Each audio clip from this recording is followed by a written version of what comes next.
हार्दिक नमस्कार, सादर प्रणाम, जय हिंद। दोस्तों, मैं हवलदार कुशाल सिंह। आज मैं एक ज़रूरी इशू के ऊपर बात करूंगा।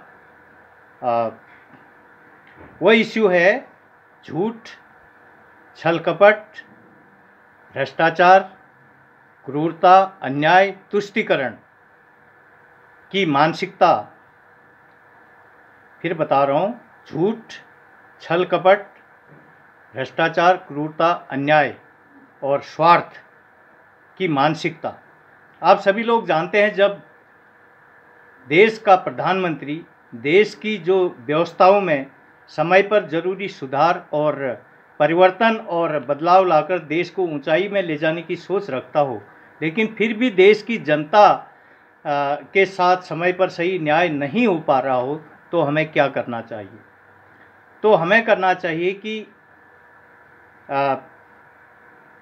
ईमानदारी और देशभक्ति की भावना से, देश प्रेम की भावना से एकजुटता, शांति, अहिंसा का माहौल बनाकर, शांति, प्रेम और अहिंसा का माहौल बनाकर ऐसे लोगों के खिलाफ अपनी आवाज़ को मिलकर बुलंद करना होगा, चुप नहीं रहना होगा। हमारे महापुरुष कहते हैं कि अन्याय करने वाले की तरह अन्याय सहने वाला भी दोषी होता है।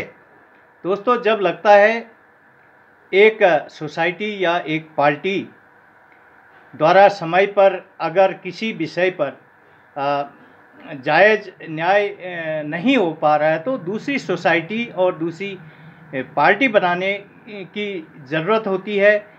लोकतंत्र के अंदर सभी दरवाजे खुले रहते हैं। आप सभी लोग जानते हैं, इस देश में एकजुटता, एकता और देश की अखंडता के लिए कभी भी समय पर न्याय नहीं हुआ है। इतिहास गवाह है।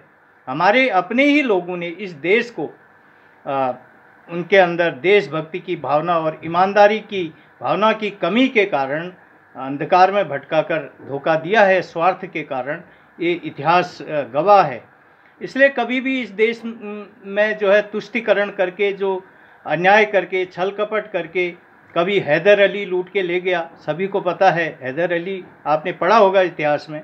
तो तुष्टीकरण, छल कपट करके कभी गद्दार जो जनरल डायर था, जनरल डायर, जिसका हैरी डायर नाम था उसका, तुष्टीकरण, अन्याय, छल कपट करके गद्दार जनरल ने हमारे ही देश के कुछ गद्दार नमक हराम लोगों का सहारा लेकर उनको स्वार्थ दिखाकर इस देश के लोगों के खून पसीने की कमाई के धन की बर्बादी की। आप सभी लोग जानते हैं, ये दो नाम अभी मैंने आपको बताए हैं, हैदर अली और जनरल हैरी डायर। दरअसल उसका कारण क्या था कि पार्टी या सोसाइटी जिन लोगों को उस समय बनानी चाहिए थी, हमारे देश के हमारे लोगों ने जो पार्टी या सोसाइटियां बनानी चाहिए थी, उन्होंने अपनी पार्टी न बनाकर, अपनी सोसाइटी न बनाकर क्या किया, हैदर अली को की पार्टी में या जनरल डायर की पार्टी में, उनकी संस्थाओं में अपने स्वार्थ के लिए देश की एकता और अखंडता के साथ गद्दारी की और नमक हरामी की। और देश को इसका फ़र्क क्या पड़ा? उसका फ़र्क पड़ा कि देश अंधकार में भटककर देश का जनधन नुकसान हुआ, देश को हानि हुई। जनरल डायर जैसा तुष्टीकरण और अन्याय भ्रष्टाचारी इस देश के लोगों के खून पसीने की कमाई को लूटने तक ही सीमित नहीं रहा, बल्कि उसने जलियांवाला बाग जैसे कांड करके अनेकों जो बेगुनाह लोगों की जो हत्या करवाकर उनकी जान ली। क्या आपको नहीं लगता आज भी अपने ही देश में कुछ भ्रष्टाचार, क्रूरता, अधर्म, अन्याय विचारधारा के नकली डुप्लीकेट जनरल डायर बन करके इस देश के मजबूर लाचार लोगों के साथ अन्याय कर रहे हैं? उनके अंदर ईमानदारी और देशभक्ति, देश प्रेम की कमी है, लगता है, लेकिन मन में इच्छा शक्ति की कमी और देशभक्ति की भावना की कमी के कारण, स्वार्थ के कारण, बुनियादी जो ज़रूरी चीज़ों में सुधार और परिवर्तन के लिए सही लोगों का साथ हमें अब देना होगा। विषय विकारों से हटकर अपने स्वार्थ की परवाह न करते हुए, अपने स्वार्थ के लिए नहीं बल्कि देश हित के लिए हमें काम मेहनत करनी होगी। और ऐसे लोगों का, ऐसी भावना जिनकी है, ईमानदार और देशभक्ति और देश प्रेम की जिनके अंदर भावना है, उनका साथ देना होगा। तभी समय पर हमारी असम राइफल ही नहीं, अब सभी लोग जानते हैं मैं भूतपूर्व सैनिक पैरामिलिट्री फोर्स असम राइफल से रिटायर हूँ। तो असम राइफल ही नहीं बल्कि देश के अंदर अभी भी कई जरूरी सुधार और बदलाव और परिवर्तन लाने की सख्त से सख्त ज़रूरत है। आइए देश हित में सुधार बदलाव हर क्षेत्र में, चाहे आप सुरक्षा के क्षेत्र में हो, चाहे रक्षा के क्षेत्र में हो, चाहे मेडिकल के क्षेत्र में हो, चाहे शिक्षा, सुरक्षा, चिकित्सा, हर जगह से मतलब इसमें सुधार की आवश्यकता है टेक्नोलॉजी में आगे बढ़ने के लिए। इसलिए हम असम राइफल के लोगों के ही नहीं बल्कि देश के लोगों के जायज़ हितों के लिए आप इस विचारधारा को आप समर्थन दीजिए। हर एक देशवासी को ऐसी विचारधारा रखता है, उसे समर्थन दीजिए और इस विषय में आप मुझसे भी बात कीजिए। मुझ पर विश्वास करें, यह मेरी अंतरात्मा से निकली हुई आवाज़ नहीं है बल्कि ये हमारे 1.25 लाख भूतपूर्व सैनिक परिवार, 70,000 सेवारत असम राइफल, इसके अलावा देश के प्रत्येक नागरिक के अंतरात्मा की आवाज़ है। मैं जो हमारी संस्थाएं हैं उन संस्थाओं के जायज़ पॉइंट विचारधारा को समर्थन देते हुए असम राइफल ही नहीं बल्कि देश के अंदर जहाँ जहाँ भी सुधार और बदलाव और परिवर्तन होने की ज़रूरत है वहाँ वहाँ पर हम मिल कर के अपना महत्वपूर्ण योगदान देंगे।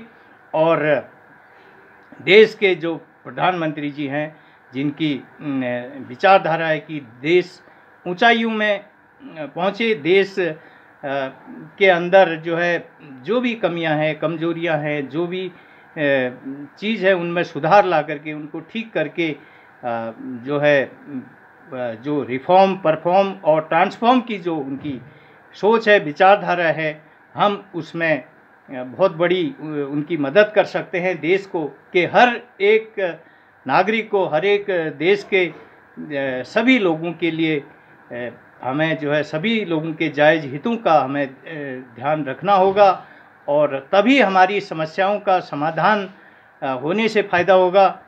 वरना ये जो है देश में जो संतुलन हमें बनाना होगा, देश के सभी लोगों के हितों को ध्यान में रखते हुए हम असम राइफल के लोगों के जायज़ हितों के लिए हम अपनी आवाज़ को सिस्टम तक ले जाएंगे। और सिर्फ ले ही नहीं जाएंगे बल्कि इस समस्या का जो सही समाधान कैसे हो, सभी लोग जानते हैं कि असम राइफल जो है MOD ऑपरेशनल कमांड के अंदर देश की रक्षा सुरक्षा करती है और इसको जो है इसका पेंशन, वेतन, प्रमोशन और भूतपूर्व सैनिक सुविधा का इसका जो लाभ, लेकिन मिनिस्ट्री ऑफ डिफेंस, रक्षा मंत्रालय से इसका बजट नहीं आता है, जिस कारण जारी नहीं होता है। इस कारण से ये इसमें देरी हो रही है, मतलब इस समस्या का समाधान होने में। हम इस समस्या का समाधान के लिए, हमें पैसे की बात नहीं है, हमारे आत्मसम्मान की बात है, देश के आत्मसम्मान की बात है, देश की रक्षा सुरक्षा के जो है आत्मसम्मान की, स्वाभिमान की बात है। क्योंकि जो हमारी माँ है, जो MOD रक्षा मंत्रालय, जहाँ जो लोग जैसे हमारे जनरल ऑफिसर कमांड से लेकर officer command, unit officer command तक सभी हमारे आर्मी हेडक्वार्टर से आते हैं डिपुटेशन में और उनके अंदर हम देश की सेवा करते हैं। और जहाँ जहाँ भी हमें डिटेल किया जाता है, चाहे युद्ध क्षेत्र हो, चाहे आतंकवादी क्षेत्र हो, चाहे विदेशों में शांति सेना बनकर जाना हो, जहाँ भी हो, हम आर्मी ऑफिसर जनरल साहब और आर्मी ऑफिसर कमांड के अंदर हम देश की सेवा करते हैं।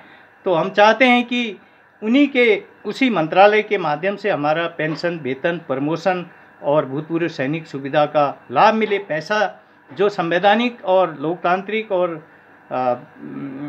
जो न्यायसंगत है वो मिले। और सबसे पहले हमारा जो व्यवस्था है उस व्यवस्था में रिफॉर्म हो और उस व्यवस्था में रिफॉर्म लाया जाए।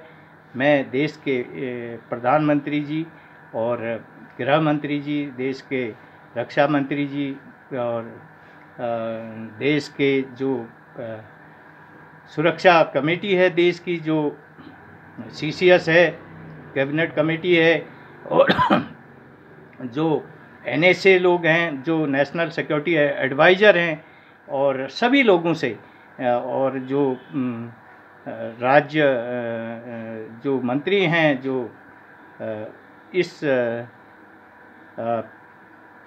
रक्षा सुरक्षा संबंधित जो भी जिम्मेदार लोग हैं, आर्मी चीफ साहब हैं, आर्मी कमांडर साहब हैं, और हमारे डायरेक्टर जनरल असम राइफल साहब हैं, सभी लोगों से आग्रह करूंगा कि हमें कोई सिर्फ पैसे का ही लोभ लालच नहीं है, बल्कि उससे ज़रूरी है कि हमारा जो हित हैं, जो हमारी पेंशन, वेतन, प्रमोशन और सुविधाओं का जो मानदेय हमें है, वो रक्षा मंत्रालय से उसका बजट जारी हो।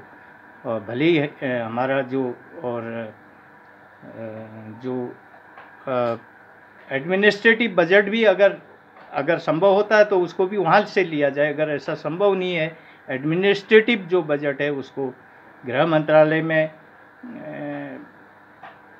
रखने से फिर अगर नहीं होती तो उसमें रख सकते हैं। लेकिन हमारे 1.25 लाख भूतपूर्व सैनिक और 70,000 सेवारत सैनिकों की अंतरात्मा की आवाज़ है और जायज़ हक है, मौलिक हक है कि असम राइफल को जो है के जो पेंशन, वेतन, प्रमोशन के बजट को जो है रक्षा भूतपूर्व सैनिक सुविधा के बजट को रक्षा मंत्रालय से जारी किया जाए। पहले तो इसे आर्मी के अंदर इसको एडजस्ट किया जाए पूरी तरह से। अगर ऐसा किसी हालत में संभव नहीं है तो अभी बहुत ज़रूरी इसका ये है कि इसका जायज़ हक जो पेंशन, वेतन, प्रमोशन और भूतपूर्व सैनिक सुविधा की जो वह है व्यवस्था है, उसको रक्षा मंत्रालय से उसके बजट को जारी किया जाए, वहाँ पे इसको लिया जाए। तो ये हमें कोई हमारे लोगों को का जिसमें असम राइफल के इतने लोगों का स्वाभिमान लौटेगा और रक्षा सुरक्षा व्यवस्था सुधरेगी, आत्मसम्मान लौटेगा। मैं आशा करता हूँ देश के माननीय प्रधानमंत्री जी से लेकर सभी महत्वपूर्ण लोग, सभी VIP लोग इस मुद्दे पर गहन विचार विमर्श करेंगे और असम राइफल की जो गंभीर समस्या है, इस समस्या को सॉल्व करने में अपनी महत्वपूर्ण भूमिका निभाएंगे। और आप सभी लोगों से मैं आग्रह करता हूं कि मुझे ही नहीं बल्कि इस विचारधारा से जुड़े हुए सभी लोगों को इसमें आप समर्थन दीजिए और मुझे समर्थन दीजिए। हमारी जो संस्थाएं हैं, इनकी जो जायज़ पॉइंट हैं, जायज़ विचारधारा है, उस विचारधारा को समर्थन देंगे और असम राइफल के लोगों का ही नहीं, देश के लोगों का जहाँ जहाँ भी हम सुधार, रिफॉर्म और ट्रांसफॉर्म की ज़रूरत है, वहाँ पर उसको करवाने के लिए हम देश के प्रधानमंत्री से लेकर सभी महत्वपूर्ण लोगों को अपना सहयोग देंगे। धन्यवाद। मेरा मोबाइल नंबर है 82 18 74 76 41, 8218 747641 एंड 7536810045। धन्यवाद।